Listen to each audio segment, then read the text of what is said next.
Hey everybody, it's April 29th, 2026, and I want to make a documentary of everything I've been going through with my heart. Um, I guess for about 4 or 5 years now, I just thought, oh, I'm so out of shape, I need to start going to the gym because, for instance, when we were hiking in Costa Rica 5 years ago, and I even told the girls, I said, maybe there's something wrong with me. And they're like, yeah, well, maybe you should go to the doctor. But I never did. I just thought I need to go to the gym. And I never did that either. So eventually, a couple years later, I realized that I was having a hard time cutting the grass in the front yard because the front yard is much, much bigger than the backyard. And I would just be breathing so heavily, like, especially on those 95-degree days, 100-degree days. I don't know how people do it. Like, I just could not catch my breath. And I finally gave that up and I hired a company to do it for me. So it was worth every penny. But anyway, I told my PCP last fall that I wonder if something's wrong because I finally, did that. And I just get so winded so easily, even mopping the floor. So she ordered an echocardiogram. Did that. It just came back and said, moderate mitral valve regurgitation. We'll just monitor it. You'll have annual echocardiograms. Okay, so that was fine. That was the end of that. Then my daughter and I went to Mexico in February, and I ended up hyperventilating, had a major panic attack. Never had one before in my life. Ended up in the emergency room in Mexico.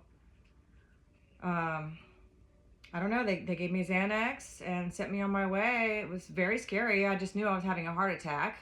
The whole drive there, I couldn't feel my arms all the way down to my hands. And I was just crying and beating on the dashboard and freaking out because I didn't want to die. And, we got to the ER and they gave me the Xanax and everything, or Valium. And so that was really, really scary because I just, like I said, I knew I was having a heart attack, but it wasn't. But anyway, I decided when we got back that I would take off work on that Monday and follow up with my PCP. So did that. She thought it'd be a good idea to order a heart monitor. So we ordered that, did a bunch of blood work. I actually went and saw the cardiologist that very day. Just worked out. I walked in and asked if I could see him, and he said yes. So he ordered some tests. And the last one was the TEE, the transesophageal, where they put you under and put the camera down your throat and take pictures of your heart, much more detailed than the echocardiogram. So they did that, and now they're saying that it's severe mitral valve regurgitation with, the prolapse and I guess the two leaflets are, both of them are deformed and thickened and bowed. So all that has to be fixed. I'm gonna have surgery on November 19th, 2026. Trying to get all my ducks in a row right now. Surgeon said this is gonna be at VCU.